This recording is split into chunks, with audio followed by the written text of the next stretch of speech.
Please please मुझे माफ कर दीजिए गौतम जी। अवनी जी की तरफ मेरी नीयत बुरी थी।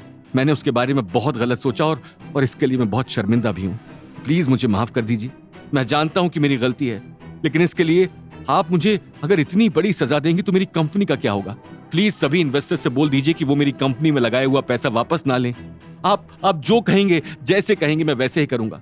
आपके और अवनी के इशारों पर भी नाचूंगा, लेकिन प्लीज मेरी बात मान लीजिए। मेरी कंपनी में कितने एम्प्लॉइज काम करते हैं, उन सब का चूल्हा मेरी कंपनी की वजह से चलता है। अगर मेरी कंपनी बंद हो गई तो उनका क्या होगा? मेरे बारे में नहीं तो कम से कम उनके बारे में सोचिए। अवनी को कुछ समझ नहीं आ रहा था।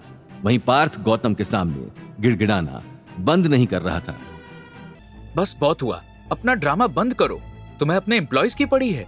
मार्केट में सबसे लो सैलरीज देके अपने एम्प्लॉइज को एक्सप्लॉइट करने के लिए तुम पहले से बहुत मशहूर हो, तो उनका वास्ता मत दो। क्या पता शायद उन्हीं की हाय लगी हो तुम्हें। जो भी काम हम करते हैं उसका कोई ना कोई रिजल्ट जरूर होता है, तो तुम सोचो कि ये तुम्हारे कौन से किए गए कारनामों का रिजल्ट है। मेरे सामने गिड़गिड़ा कर कुछ नहीं होने वाला। अपने बारे में सोचो कि अब आगे तुम क्या करने वाले हो। ऐसा कहकर पार्थ को इग्नोर करते हुए गौतम अवनी को वहां से ले जाता है और दोनों गाड़ी में बैठ जाते हैं और घर के लिए निकलने लगते हैं।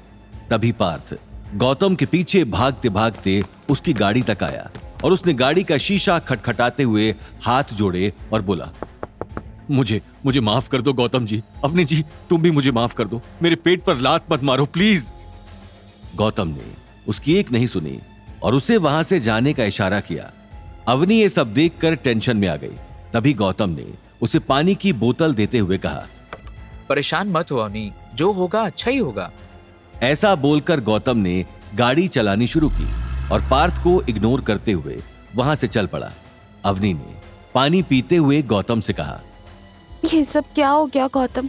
मैंने कितने सपने सजाए थे, क्या क्या सोचा था, और देखो ये सब क्या हो गया। एक तो वो आदमी कैरेक्टर का लूज निकला और ऊपर से हमारे स्टूडियो के इन्वेस्टमेंट के प्लान भी धरे के धरे रह गए। रात को मैं कितनी खुश थी और आज मेरे सारे सपने चकनाचूर हो गए। गौतम ने अवनी की बात सुनकर गाड़ी साइड में रोकी और अवनी की तरफ देखते हुए बोला, देखो अवनी, ये तुम भी जानती हो और मैं भी अच्छे से जानता हूँ कि तुमने इस प्रेजेंटेशन के लिए बहुत मेहनत की है और तुम अब भी जी तोड़ मेहनत कर रही हो। किसी को हो ना हो, मुझे तुम पर पूरा विश्वास है कि तुम्हारा स्टूडियो जरूर खुलेगा। और एक तरीके से देखा जाए तो अच्छा ही हुआ ना कि ऐसा बद किरदार आदमी हमारे पल्ले नहीं पड़ा। खैर छोड़ो, बीती बातों को भूल जाओ। लेकिन गौतम अपनी बात बोल ही रहा होता है कि अवनी उसे टोकते हुए कहती है, लेकिन क्या गौतम, मैं तुम्हारी हर एक बात को एक्सेप्ट करती हूँ। मैं भी सब कुछ जानती हूँ। मुझे भी पता है कि मैं बहुत मेहनत कर रही हूँ, लेकिन हमारे सपनों का क्या? तुमने देखा ना, मॉम ने एक रानी हार के लिए किस तरीके से दादी सा के सामने घुटने टेक दिए। अगर उनका बस चले ना तो वो अभी के अभी मेरा हाथ पकड़कर मुझे अग्रवाल इंडस्ट्री में छोड़ा है। मैं ये सब अपने परिवार के लिए करना चाहती हूँ। अगर मैं ही मॉम को उनकी ज़रूरत या फिर उनकी पसंद की हर एक चीज़ लाकर दे दूँ तो फिर वो किसी और के आगे क्यों झुकेंगी? गौतम ने अवनी का हौसला बढ़ाते हुए कहा, बिल्कुल सही कह रही हो तुम। मेरा यकीन मानो, सब कुछ ठीक होगा और जितना हमने सोचा है उससे बहुत जल्द ही। Trust me. Now cheer up. अब घर चले मैडम। ऐसा कहते हुए गौतम हंसने लगा और अवनी भी खिलखिला उठी। अभी घर आने में 15-20 मिनट बचे हुए थे।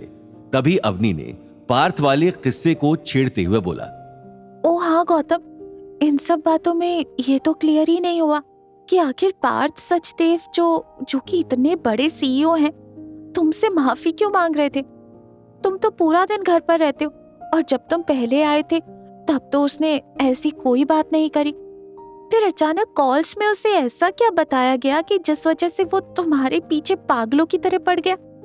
गौतम इस बात को आगे बढ़ाना नहीं चाहता था, इसलिए उसने मजाक के अंदाज में बात को टालने के लिए कहा, हो सकता है मेरा कोई हमशक्ल उसका दुश्मन हो और उसने मुझे पकड़ लिया है ना। ऐसा कहते हुए गौतम जोर से हंसने लगा क्योंकि वो माहौल को इजी करना चाहता था। लेकिन अवनी की सुई अभी भी इस बात पर अटकी हुई थी, इसलिए उसने कहा, ओह गौतम, मजाक छोड़ो। सच में मैं ये जानना चाह रही हूँ कि उसने ऐसा क्यों कहा। आगे की कहानी जानने के लिए देखिए अगला एपिसोड सिर्फ पॉकेट एफएम के यूट्यूब चैनल पर और रॉयल वारिस के सारे एपिसोड्स को सुनने के लिए डिस्क्रिप्शन में दी लिंक से डाउनलोड करें पॉकेट एफएम ऐप।